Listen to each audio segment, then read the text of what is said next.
नमस्कार साथियों, बात आज के चैनल के कार्यक्रम आज का इतिहास में मैं पारुल शर्मा आपका स्वागत करती हूं।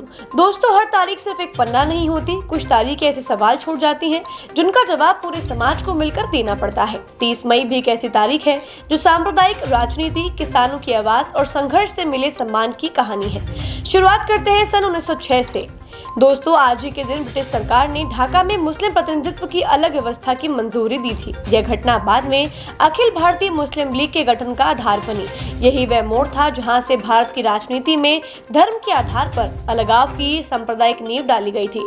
बंटवारे की दिशा यहीं से शुरू हुई और डिवाइड एंड रूल की अंग्रेजी चालें सफल होने लगी।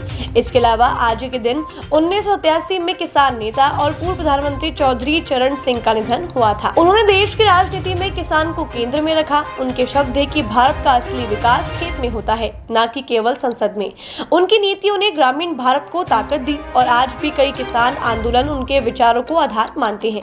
इसके अलावा आज ही का वो दिन था जब 1987 में भारत के सबसे छोटे लेकिन सांस्कृतिक रूप से समृद्ध क्षेत्रों में से एक गोवा को पूर्ण राज्य का दर्जा दिया गया था। 1950 और 60 के दशक में चले संघर्ष और 1961 में पुर्तगालियों के खिलाफ ऑपरेशन विजय के बाद यह दिन आया जब गोवा भारत ने संविधान में अपनी पूरी पहचान के साथ शामिल हुआ। यह आजादी और अस्मिता दोनों की जीत थी। और अब बात करते हैं 1967 में बांग्लादेश में आए एक ऐसे विनाशकारी चक्रवात की जिससे जोन ऑफ आइलैंड्स पूरी तरह समुद्र में समा गया था। यह इतना भयानक चक्रवात था कि इसमें 10,000 से ज्यादा लोगों की जान गई थी। ये प्राकृतिक त्रासदी एक चेतावनी भी थी कि जलवायु परिवर्तन, समुद्री असंतुलन और प्रशासनिक लापरवाही कितनी बड़ी कीमत वसूल कर सकते हैं।